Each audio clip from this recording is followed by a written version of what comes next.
Previously on TV Tuners. I have become Swanson, Muad'Dib. Captain, our sensors are picking up a large TV-shaped object approaching Federation space. Stairmaster, your sword collection is too big. And as you can see from this graph, the number of Stairmaster yawns has actually increased year by year.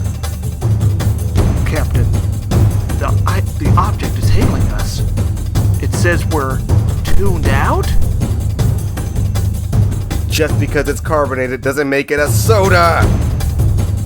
And now, TV Tuners continues.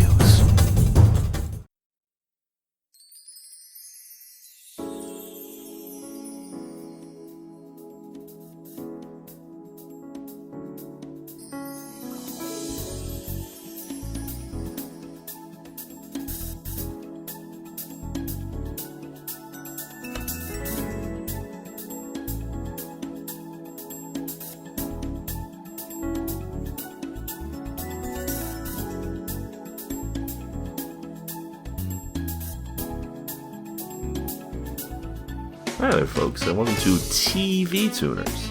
It's a television podcast for the true fanatics. It's a weekly dive in the latest in TV news and reviews. I'm your host, Swanson. With me, as always, is my co-host and guy who's a little skeptical about this whole Avatar business. I don't know about Stairmaster. this. I mean, all the elements? That sounds like a bit much. It does seem like a lot, huh? All four? All four. Why don't they do 5? Oh, Earth, I got spoilers wind. for you about Korra. Oh, you're right. The 5th element. Lesbian. Blood. Suck. Oh. Well, Kyo and I were close enough. Well, that other voice you're hearing in the background there is, of course, our other co-host and wise uncle who's advising me on how to capture. And Not also your friend? Oh, wait, no, other old guy. other wise uncle. Kiorein. Listen, nephew. Just because you saw a big light in the horizon doesn't mean anything. No Avatar is not real. Go to bed. There's like so this much beauty in the world. So he's right. I like this sort of take that Kyo has of what if Uncle Iroh was Mike? That would I have didn't been want great to try to do a... if he was the only white guy on the show. Zuko, I don't think you need to be pursuing this guy. Look, it was either that or try to do an Asian accent. Oh, That come would've on. been What would that sound like? And what would that be like, huh? It's okay, you got the right because of Marco Polo. You could just, I mean, there was nothing stopping you from just talking like normal. No, I have to sound like a wise old man. Maybe if you sound a little bit like... No, I'm not gonna. But imagine if I did. I'm imagining it right now, and I'm just picturing headlines on the front page of the New York Times, Stairmaster canceled. Yeah, it probably would make the... Well, it would be the headline of the New York Times, but then the op-ed the next day would be like, should Stairmaster have been canceled? It would be called like the Stairmaster conundrum. Yeah, so like in defense of Stairmaster's accents. Yes, we need to consider that China is a threat.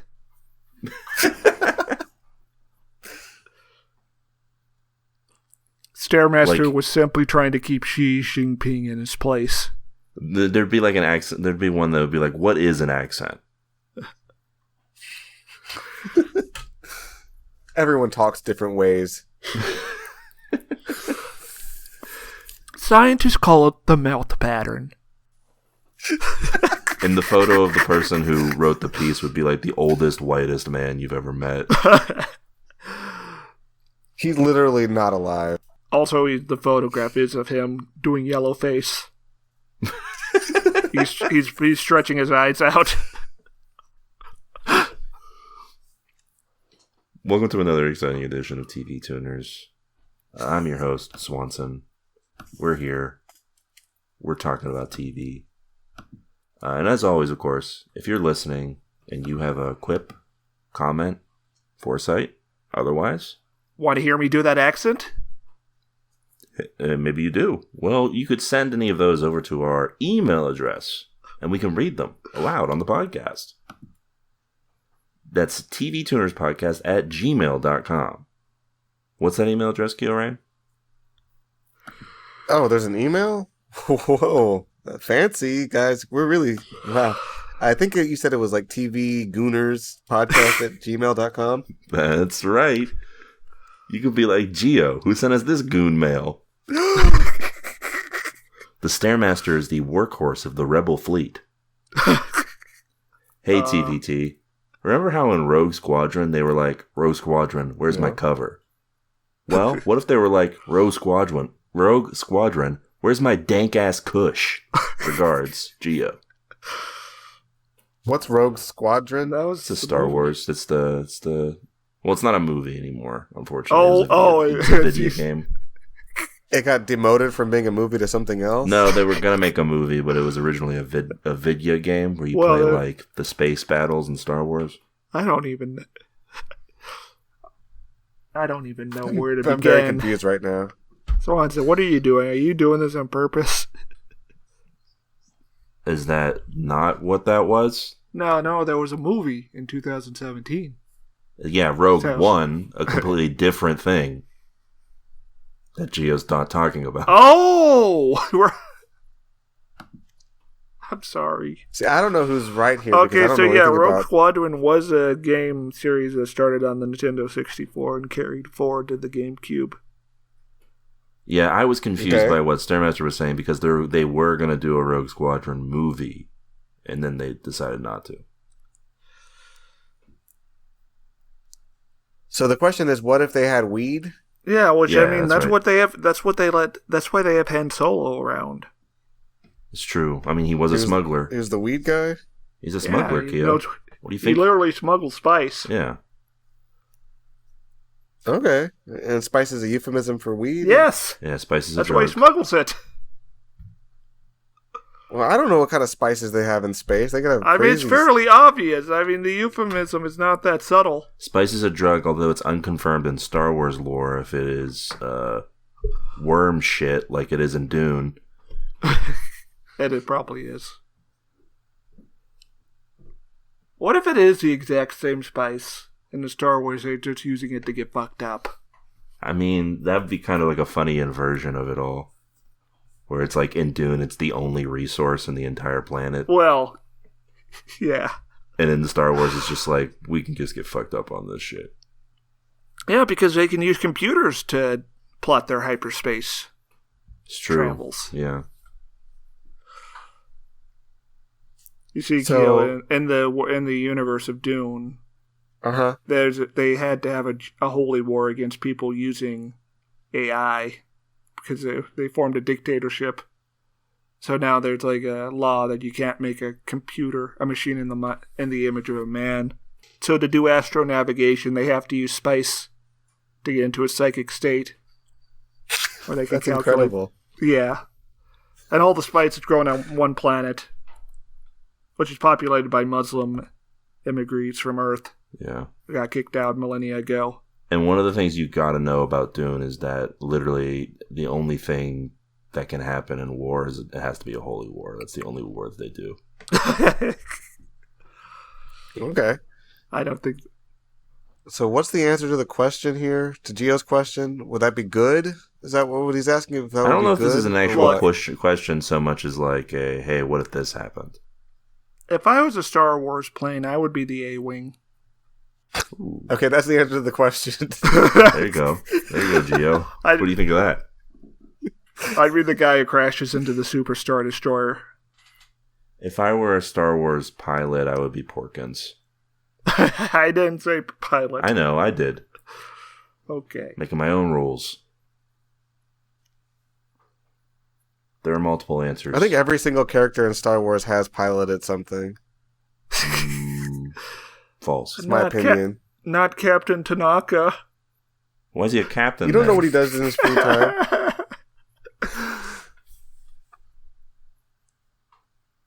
I don't know. I think Keo would be the Zeta Gundam. Yeah. In Star Wars, yeah. Yeah. Anyway, I hope this helps. Hey, what are the top 5 hottest Star Wars / Gundam characters? Quattro Pagina, Char Aznavour. Okay. Kit Fisto. Yeah. Okay. Kit Fisto is almost a Gundam name. I mean, there's a lot of overlap, I feel like, between the... Same continuity. Kit Fisto, and Bring Stabity. And then Han Solo, of course. Okay, so that's TV Tuners at goonmail.com. That's right. Get your goonin'. Harden your cock. That's an essential step, guys. It's the end of the pod. That's the end of the podcast.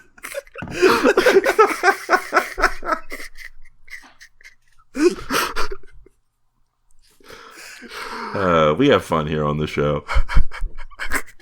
Yeah, who wants to hear about Avatar? No, I'm sorry. We have more to So now I have a question. Yeah, what did you guys watch this week? I have a question that I ask every week, which is, what did you guys watch? Anything fun, exciting? Asked. Yeah, I ask it. No, I'm asking this week. You don't get to ask the questions. You don't even. What did you watch? Oh, yeah, that's what I thought. No, I've been reading. I feel like I watched something. No, I didn't watch anything. I'm sorry. Stare, you've been reading? Yeah, sorry. What have you been reading? Oh, now you want to hear what I've been reading? Sure. We need more content. Really? Well, there was one web serial I got caught back up on, which was it's called Time to Orbit Unknown, which is basically like this locked room mystery where this colonist wakes up out of cryo sleep on a generation ship, and everything is broken to hell, and they have to figure out how to fix it and what's going on. And every time they find out a little bit of the mystery, it's super fucked up. Damn. It's good. All right. What's it called again? It's called Time to Orbit Unknown. And you've been so invested in this, and then you can't watch anything else. That's the only interesting thing I did. All right, other than goonin'. Yeah, other than goonin'. Practicing my earthbending. I guess that... Yeah, I guess that's earthbending. The fifth element, cock. Strongest one. I wish there was like a third word that wasn't cum or semen. Something very clever I could use right now. Jizz? No. That's not clever. That's vulgar and improper. Ejaculate. If you know what that is, email us. Ejaculate. There you go. No, that's not right. I mean, that is technically true, but that's not right. There's a lot of words I could belt out here, but I think it would offend the audience at home, and they would tune out. Yeah, our sensible TV tuners listeners. Goop. Listening with their children. Oh, a goop bender. Splurt. Well, that's more of a verb than a noun. Yeah, sorry. It feels more like an action is taking place. Let's move on. And what a way to segue into before I talk about the movie I watched, I want to just give a brief shout out to professional wrestler Sting, who wrestled his last match. For now. I mean, he's 63 years old. I think it's it. But it was a good night. It's not about the age on his license. It's about the number in his checking account. Yeah, and I'm gonna assume it's pretty high. Oh, $3 trillion. But yeah, he wrestled his last match at the latest AEW pay-per-view, Revolution, and it was a good match. He got the win. Him and professional wrestler Darby Allin, who's like what if a professional wrestler was also a trained stuntman, so didn't like actually break his neck doing cool stunts? Now, see, if I was a 63-year-old world-avowed pro wrestler and I was doing my final match, I would, like, kill off the gimmick. I would, like, fake my own death. Yeah, I mean, you could kind of do that, I guess. He did go through a plane of glass. So, I mean... Oh, he died? Most people would die from that. He was alive and well. Most people aren't Sting. Unbelievable! His tag team partner, God. Darby Allin, also jumped off of a ladder and was thrown through a plate of glass after going off the ladder. So that's, it was a lot of glass work in this match. It was a surprisingly hardcore match for a guy who's been wrestling since the 80s. It was like tempered glass or something? Yeah, I'm assuming. He got cut. He did get some cuts on his back, but they weren't like... They were pretty bad. But I think it's because he landed weird on the chairs, so... Sting was fine when he got put through his glass, but he was also wearing a shirt. Which I believe is the most preferred way of not getting cuts.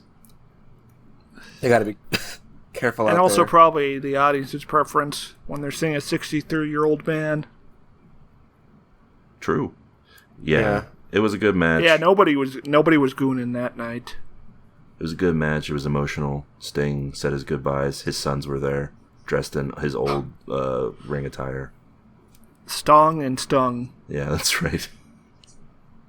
His sons are pretty jacked, honestly. They should become professional wrestlers, except I think they're already in their 30s. But it was a good time. Congrats to Sting on retiring. And doing it in a way that didn't make everyone sad.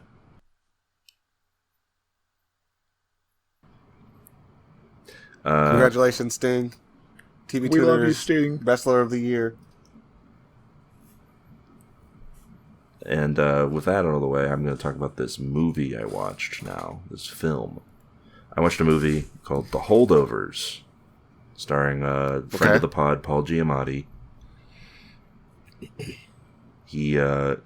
The basic premise of the movie is that he is a cantankerous professor who has to watch these children, or these students. He's the professor at a boarding school who has to watch the students who get held over because they don't have anywhere to go on Christmas. I've heard about this. Yeah, it's a good movie. There's a twist. It's not really a twist because it happens so early in the movie, but the basic premise of the movie gets kind of thrown upside down because all of the other students leave at one point, and it's just him and this one student sort of having to live. This is a period piece, right? Yeah, it's set in the 70s, and it's sort of shot in that, I guess it's set in 1970, so like on the cusp. Isn't Vietnam kind of a looming threat in everyone's mind? Yeah, the young student talks often about this being his last chance before getting sent to military school. So he's trying to not get sent to Vietnam and die. And one of the other characters, her son has passed in Vietnam. Yeah, it's a good movie. Highly recommend. It's just great character work. Paul Giamatti's killing it in this movie. He deserves. Listen, I know that a lot of people want what's his name, Cillian Murphy, to win Best Actor for Oppenheimer. You gotta give it to my man Giamatti. He deserves it. He kills it in this movie. It's great. It's a good time. Will make you feel some emotions, make you laugh. Tune in. Say the other thing. Say the other thing, Swanson. Yeah.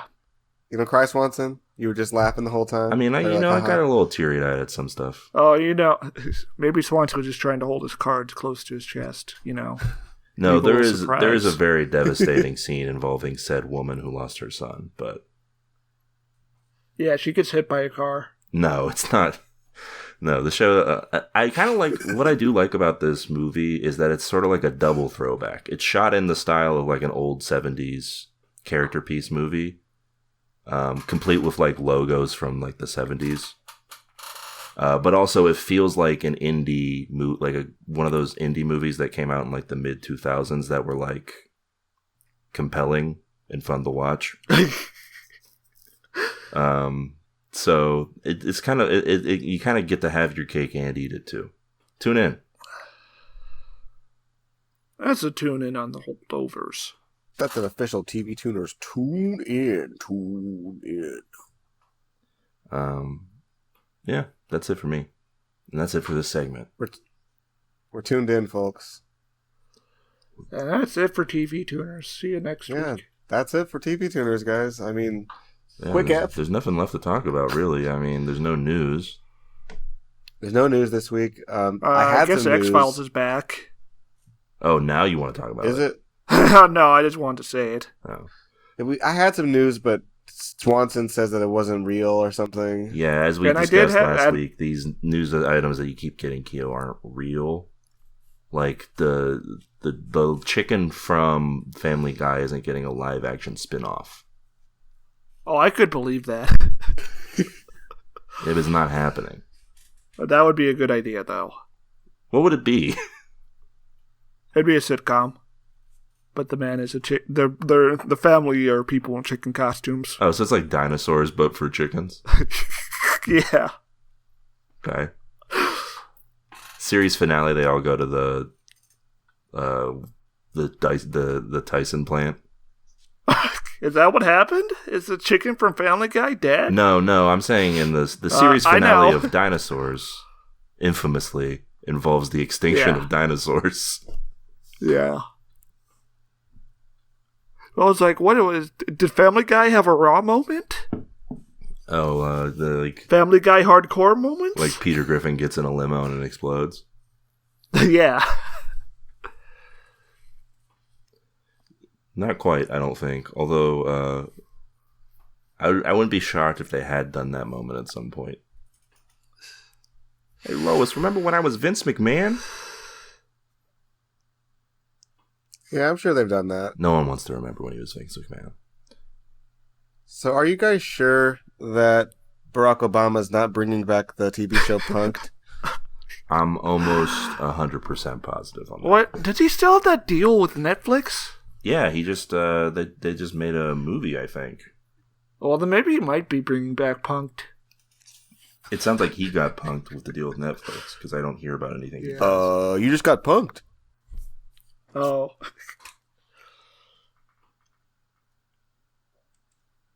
Who knows? All right, I guess we should talk about the main event, guys. Should we? Oh? I guess we should talk about it. I don't know what you guys... I guess we can. We could talk about the Middle East. Okay, so let's talk about the main event. We watched a show, and now we're going to talk about it. Avatar: The Last Airbender is a live-action adaptation of the animated classic from Nickelodeon, set in a fictional world where the human civilization is divided into 4 nations: water, earth, fire, and air. In each nation, some people, known as benders, can telekinetically manipulate one of the 4 elements. The story follows the journey of 12-year-old Aang, the last survivor of the air nomads, and the next avatar, who can master all 4 elements and bring balance to the world. Wow, Swanson, you got a problem with Avatar? Huh? No, I'm just saying it's very much a hero's journey. Did Avatar leave you balanced and in control of your emotions, or did it send you into a fiery rage? What emotions, Swanson? What emotions? I don't know. What do you feel? Not this week. They describe their power as telekinetic. Yes, that's what the burb says. The burb that Swanson read from. Blurb? Burb. The burb? What was I was reading a bird? The burb. Anyway, this is the show. It's live action. This first episode, titled Aang. This isn't exactly my insight, but did you all notice something? I noticed some things. I don't know if I noticed your thing. Yeah, I noticed a lot of things, but you're gonna have to. The way this show is shot, I couldn't hard confirm it. Do you think it's all CGI? But it seems like... No. It seems like they composed these shots in order to make it as TikTokable as possible. Yeah, it looks like everything is like centered in a rectangle. Oh, I think it's less that it was TikTokable. 9x16. Although maybe you are right, it is TikTokable. Yes. I think it is someone has made the mandate that this should be able to be watched on phones. Yeah. They want you to be able to watch this on your phone and be like, oh yeah, this looks good. But it does seem like if you drew a center line through what you're supposed to focus on at the center of any given shot, there is like a rectangle around it. Yeah. A stat that would fit in nicely on the cell phone screen. Yeah, I think that's been a... And I bet the show would... Yeah. I bet the show would look better on a cell phone screen with all the CGI. Am I right? Oh. Yeah, this is some MCU type over-reliance on CGI in some spots here. Which is one of the problems that I have with this one. Like, even this opening scene in the alleyway looked like it was CGI. All of the backgrounds look like they're CGI. It doesn't look like they were filming in a real place because they're not. But you couldn't even build, like, a set for a town. Well, that you know what that costs. That costs money, and all the money. But you're shooting it at night. CGI.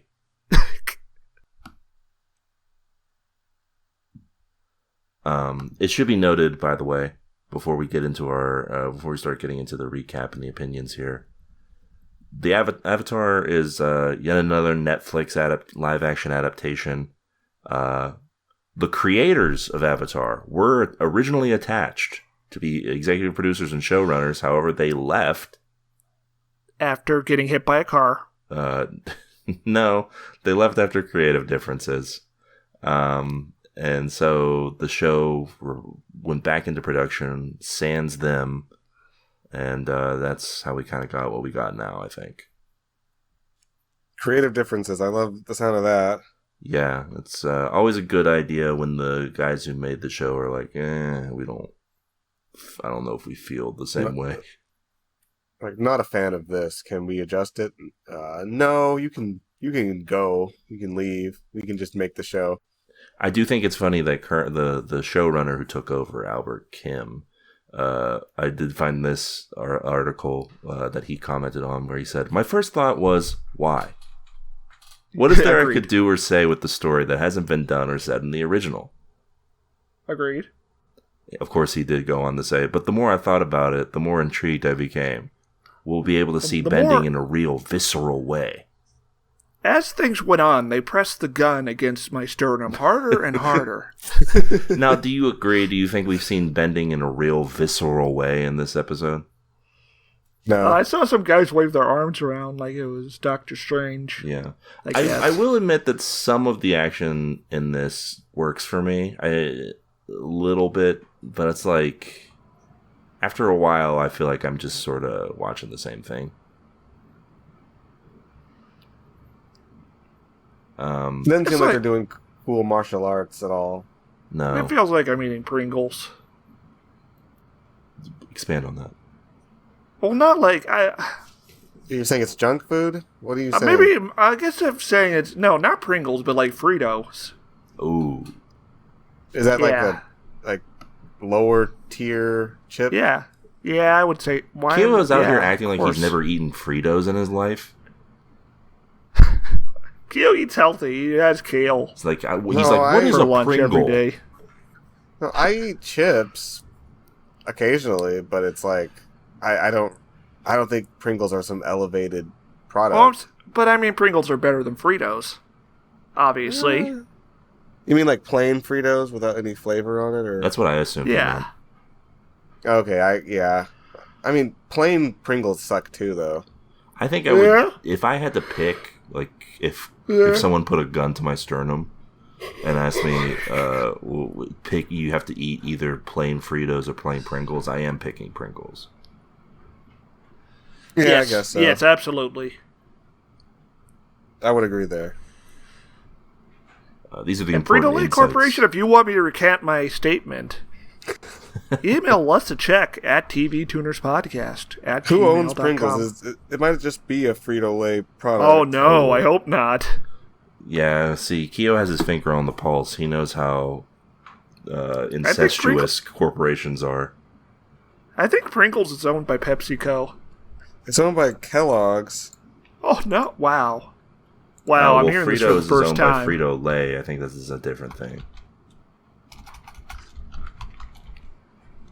Yeah, Kellogg's is its own thing. And who owns Cerveza Cristal? Well, they're their own. Their own brand. You forgot what it was called already? Yeah, it was kind of hard if you don't speak Spanish. I had to practice a bit. I could use a couple Cervezas Cristal ads in this show. Cerveza Cristal. Like, imagine like she's Katara's water bending, and it cuts to her like pulling out a Cervezas Cristal out of the water. That would be a better show. Us. Cerveza Cristal's from Peru, by the way. Oh, I feel lied to. So yeah, this program decided to spend some time on things that they decided that weren't worth our time on the original program. Like showing the actual genocide. Yeah. Yeah. What do you guys think of that decision? Now, I heard a lot of people talk about this online, and Damn, this ethnic cleansing goes hard, AF. It's more like people were like, why does this need to be shown? Like, the way the show handled it was pretty much perfect. And I feel like I'm pretty much in agreement with that. Like, I don't think I needed to see this. I kind of maybe get what they were going for. Because by showing us the Air Society, it makes the absence of it feel more... But you don't feel the absence of it at all until the end, and even then, it's not... I have a confession. Yeah? What's up? I've never watched Avatar. Oh. My dad has seen more of the franchise because he watched Korra. Oh, so we should have Stairmaster's dad on the pod, because... Oh, yeah, he also did watch this. And he did say it was good, and then he also dropped it, so I don't know what to believe anymore. I feel like your dad is a man of is an inscrutable presence. It's hard to pick a lane with him. Sarah, I'm a little floored here. You never watched Avatar: The Last Airbender? No. Why? I was like, this is fake anime. I'm better than this. Oh, okay. Elitist Stairmaster.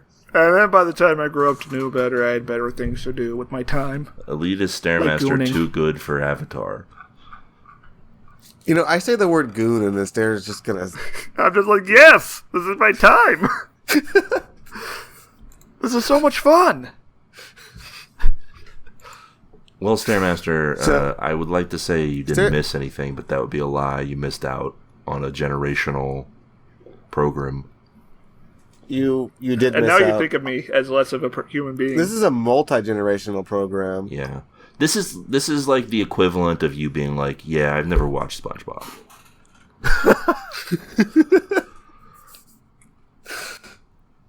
Like, it would make, like, I would question everything that I've ever thought about your comedic sensibility. Okay, but what are the relevant sensibilities when it comes to Avatar? Oh, I just mean Avatar's a really good show. And also, it's like a very defining trait of, we're all roughly the same age here. It's a defining show of our generation.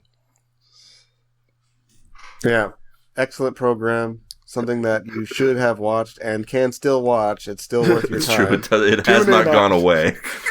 Tune in on Avatar: The Last Airbender. Tune out on Avatar: The Last Airbender. I mean, and also tune out on Avatar: The Last Airbender. Well, that one was just The Last Airbender. Oh, okay. Not to get confused with. So I'm assuming you're talking about the M. Night Shyamalan movie.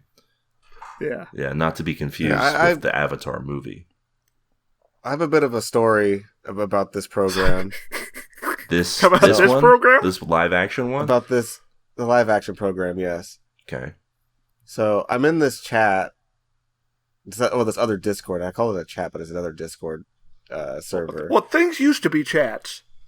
Yeah, it's true. Well, shows our age. We're Avatar: The Last Airbender viewers, apparently, except for you, Stair. Yeah. Anyways, this person in the chat, they were urging other people to watch the program. They said it moved them to tears with nostalgia or whatever, and it was really good. And then, like, a couple days later, they were like, "Actually, this is not very good." Wow! It was it Stairmaster's dad? Maybe. I don't think I do have to say my dad is on Discord. Oh, so there's literally nothing stopping us from just inviting him on the pod. He sent me an article the other day, 5 anime characters that can beat Goku. Who could actually beat Goku. He sent me an article just now, 5 best anime characters to goon to? Well, I can help you with that. Swanson, post it. Here we go. Okay, this is bullshit because the first one is Beerus the Destroyer. Fuck you. You can't just... Yeah, I mean... Yeah, but he's in the show. Yeah, he beats Goku. Yeah, it's true. You ever think about that? And number 4 is Gojo. Yeah. Is this true, Stairmaster? I don't think so. Did Gojo beat him with his deep purple ability? No, I think Goku could just blow him up. What about Infinity? How could he bypass that ability? Yeah, you're right. Yeah, that's So this person, they were not they changed their opinion on this. Yeah, they said it was stupid. It's after a certain point. Interesting. Because I'm watching this first episode and I'm not getting any sort of... You're not getting that hit of nostalgia, the beauty of the world of Avatar: The Last Airbender? You weren't feeling that? No. By the way, number 3 is Ryuk from Death Note. No. Yeah. But Swanson, he would just write his name down and he would die. He would need someone to write his name down. He can't write Goku's name down. No, he can. Yeah. Oh, yeah, I guess he can, right? Yeah, he gave Light someone else's Death Note. That's right. And that's like a plot. He would also have to know Goku's full name. Which isn't very long. It's like 7 letters in total. And Vegeta says it all the time. Well, no. Yeah, Vegeta would. Yeah, Saiyans only have one name, apparently. Yeah, so I guess it would be easy. But also, come on, you think Goku's gonna just die from a Death Note? I think most people in Dragon Ball only have one name. And number 5 is Truth from Full Metal Alchemist Brotherhood. I find that hilarious for some reason.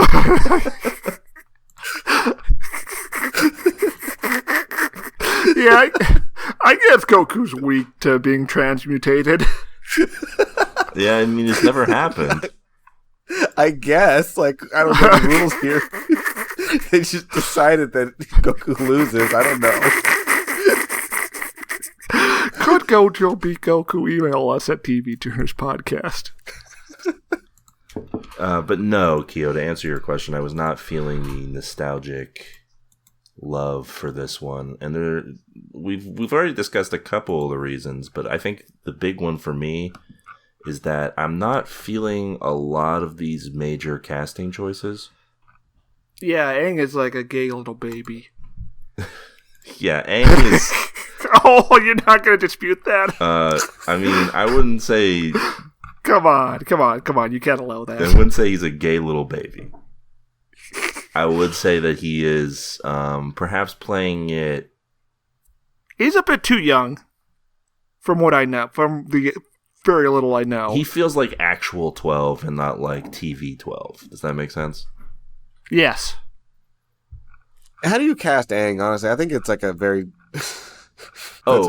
yeah. It's Ryan Gosling. Yeah, there you go. There you go. I mean, that's it right there. Like, I think if you gave me unlimited resources and try to cast Aang, I'd fail. Honestly, let's be real I mean, to be fair, it is a very hard one to pick. But even outside of that, right? And I mean, it's hard to pick because like Aang is such a optimistic character, jovial, energetic. A child in the best ways. That it's kind of hard to. I feel like it's hard to do Aang in live action. Yeah, I think that's why he's an animated character. The other casting choice that I had a big problem with is Sokka. Yeah, I would strongly agree there. What's going on here with what is Sokka supposed to be like? He's a fan fave. He's supposed to be the comic relief, and this guy's not funny. Oh, yeah, he's just annoying. Yeah, they struck a good balance in the original program where he is kind of annoying, but he's mostly funny. And the whole arc in the first season is that you see him sort of mature in a certain way, and you get to see the softer side of him. And that's possible that they do this with this guy, but I feel like it's not working for me.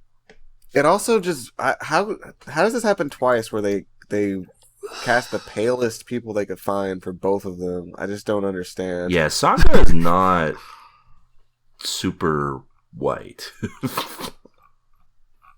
Just, not at all. And the other thing is that like his sister in the show that we watched also isn't like they don't seem like brother and sister. I'm just gonna No, they don't.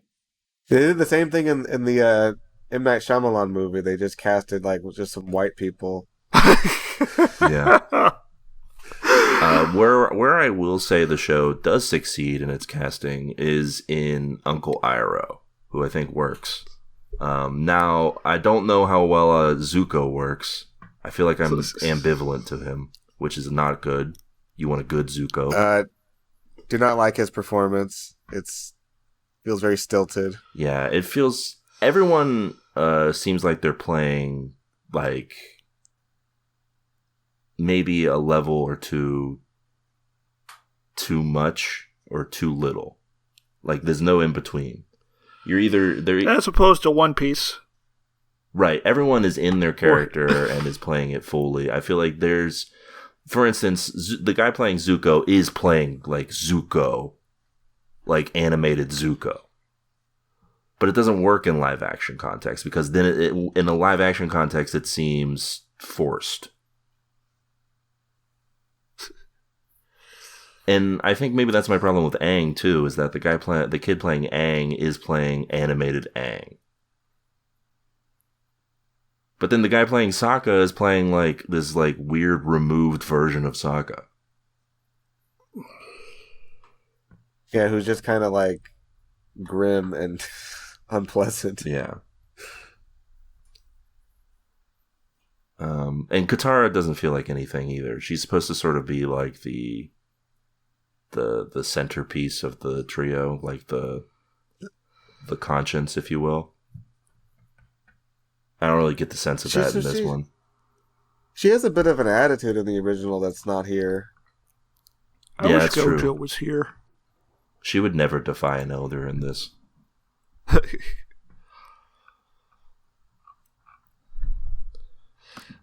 So it's bad. Yeah, it's bad. Yeah, I mean, listen, we spend a lot of time with Aang and the Air Society people before they get murdered. You might ask yourself, is it necessary? I would say there's an old man who's adamant that he's Aang's friend. Yeah. If I'm a child and you're saying you're my friend and you're 100 years old, no. We're not friends.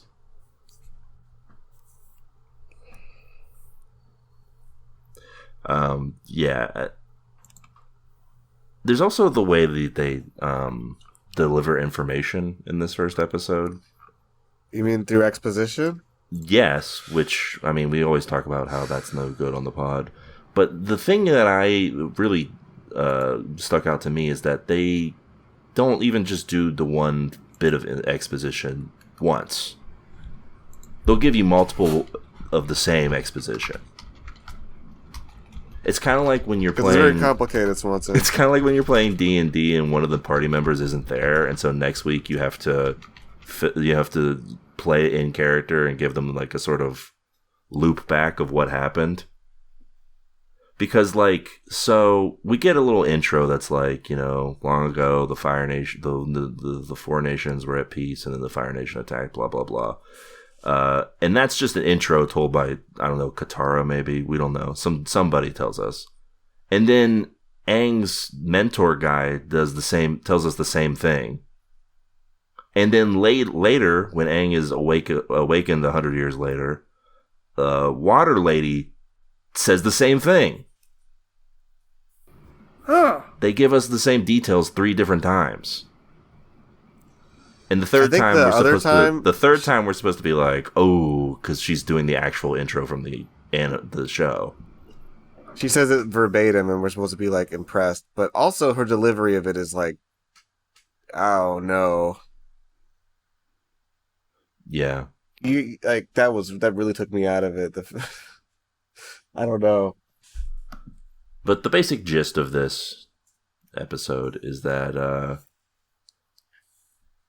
Aang and his Sky Bison, which they look good in this. They look nice. They're not as cute as they are in the show, but I think it would be hard to do that in CGI.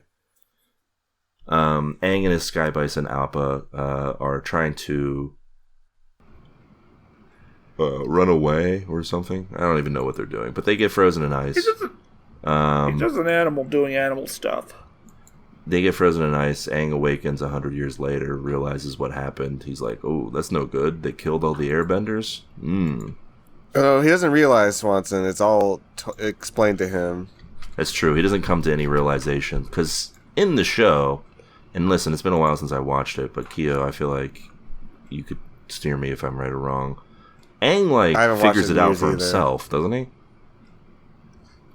I think they're talking about things, and they kind of explain the situation.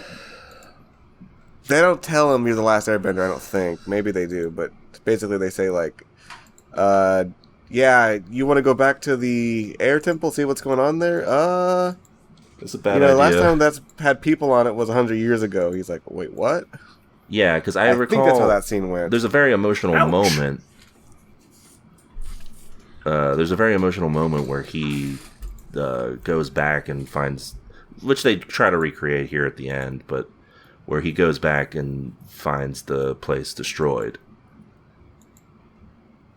But it doesn't hit the same way here because, he hasn't experienced it in the same way. I don't know. It doesn't work for me in the same way that it would have in the show.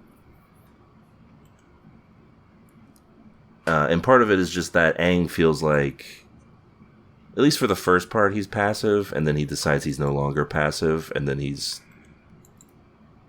and that he's the Avatar, and that we're going to do Avatar stuff.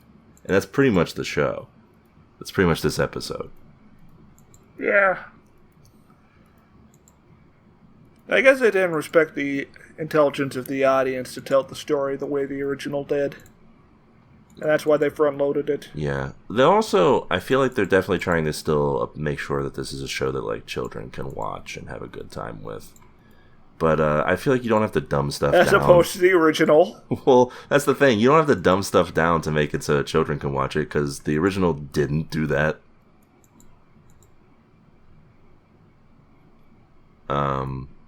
But yeah, basically Zuko shows up. He's like, hey, I'm looking for the Avatar. For some reason, him and Sokka get into a fight. And Zuko beats him up. And then Aang's like, hey, I'm here. There's a completely pointless bit where he gets put in prison and then breaks out. Yeah, I felt like padding. Some could say that. That might have been in the original, I don't remember. I think it is, but even then, it's one of those things that you probably should have just cut in this, because it doesn't add to anything. Unless you just really wanted a scene of Aang and Iroh. Well, I assume they're getting captured on the show every other week anyways. It happens not often, but at least once a season. People in cartoons are always getting captured in Western animation about people going on adventures. Yeah, that's true. It's one of the biggest concerns when you're out on an adventure is being captured. Yeah. Well, one of the things with them getting captured, specifically Aang, is that pretty much after the first time he escapes, he's like kill on sight type of guy. So they don't really capture him too much. Like, the more he learns about the other bending, the more powerful he becomes. So they're just like, yeah, we can't have that guy around. So they kind of just don't try to capture him so much as murder him.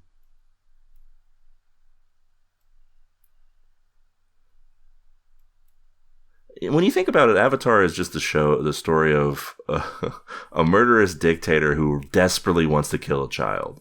Mm-hmm. Mm-hmm. You know, just like the New Testament. Oh, yeah, I mean, you're not wrong. Anyway, Katara and Sokka save Aang, and Aang's like, wow, thanks for your help. Let's go look at my dead friends. And they do. And it's there's a skeleton. He's like, wow, he's actually dead. I'm really sad that about skeleton that. held up pretty well for 100 years, I'll tell you what. Yeah. Death is so terrifying. I hope. Like, anyways, just go on our adventure now. I hope that when I die, my skeleton remains for 100 years. In the same spot, so that my friends can find me. And you're full of regalia as well? Yeah, even though I've been burnt to a crisp. Yeah. Yeah. Otherwise, we wouldn't be able to tell who it was. Well, right. And also, even if you were still confused when you look at his full regalia, don't worry, because I'll show up in a flashback and be like, you're the Avatar. And I'm dead. I'm dead, and you're the Avatar. Time for me to go to Deadland. As you know, I've been doomed to die. It is very sad that I am dead, because we were friends, like I told you. Always friends. Are you Goodbye. sad yet? There's a lot of emotional attachment between us and the audience. Oh yeah, there's a bit where Aang avatars out and almost kills Sokka and Katara with a tornado. But then he remembers his friend. Yeah. I zoned out during this part. Me too. And Nice. then he decides he's the Avatar. And that's pretty much the episode. I mean... Yeah, the show had my attention for a little while. And then after a certain point, I was just like, yeah, okay. Maybe I can look to my left over here at this other screen that has other things on it. The show had my attention for a little bit in the beginning. Maybe a little bit when Zuko showed up. Because, I got to see how my boy's doing. Not the best. Not the best. And then, I guess... Not really the rest of the time. It was, it's not for me. Yeah, I didn't need this. Go away. Never asked for this. Yeah. That's the thing. Listen. We don't like it, and my dad doesn't like it, apparently. Since he stopped watching it. Stairmaster's dad said, tune out. That's my logical assumption. He didn't say that himself, but... I'm curious. He might have been trying to preserve face. I'm curious, Keo, what your friend, who's not Stairmaster's dad, just to be clear, what they thought, what their reasoning, what episode it was that turned them away.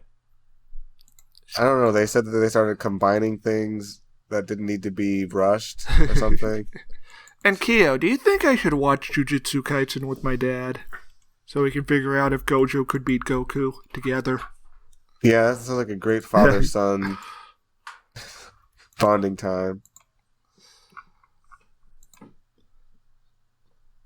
Okay, well, that's a tune in on Jujutsu Kaisen.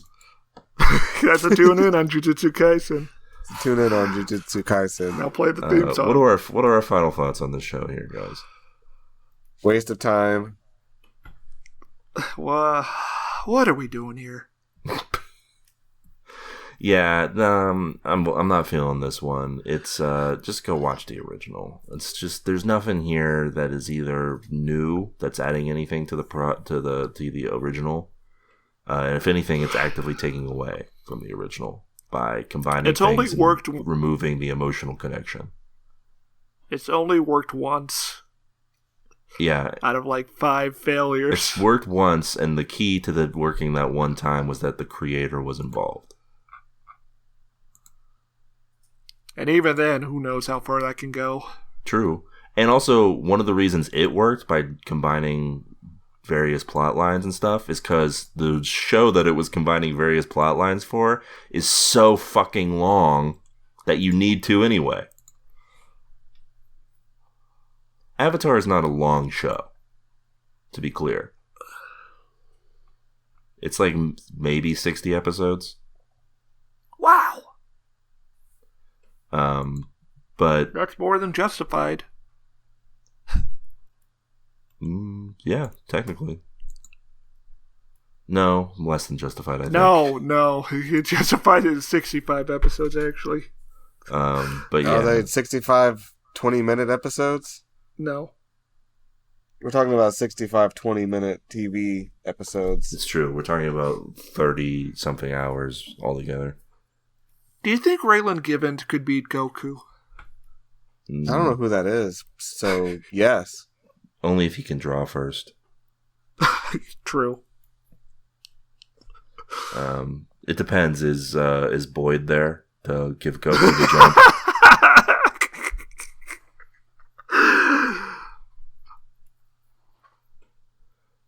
Anyway, man, Boyd's like conning Goku into. You gotta stop him, Goku. You're the only one. I heard you can blow up mountains. There's this one hill I need gone. It's like a part of a crazy money heist. Yeah, and Goku's like, sure, I could do that for you.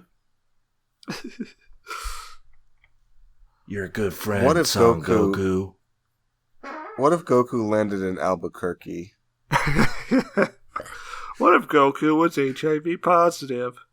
What if Goku was betrayed and trapped and sealed in the Room of Spirit and Time? A lot of what ifs.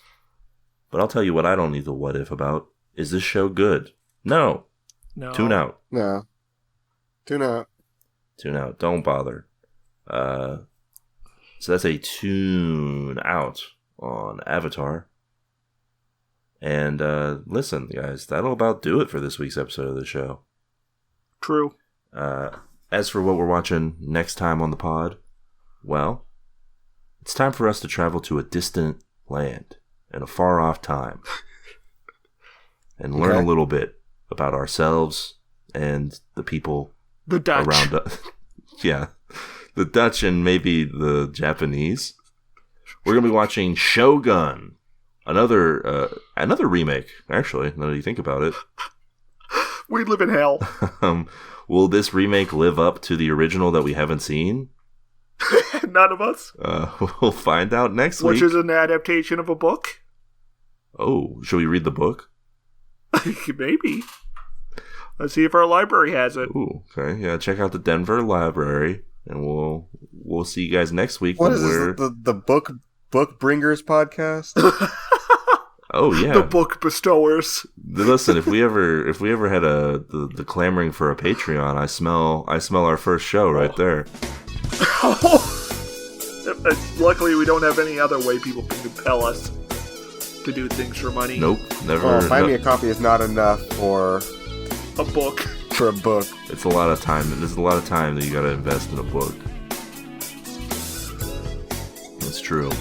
Anyway, until next week when we're samuraiing, keep watching. Bye. It's over. E-103 Delta. Elimination completed. Hey folks, it's time for a very serious TV Tuners fact of the week. Did you know that Stairmaster genocided an entire nation of elemental monks? But the prophecy!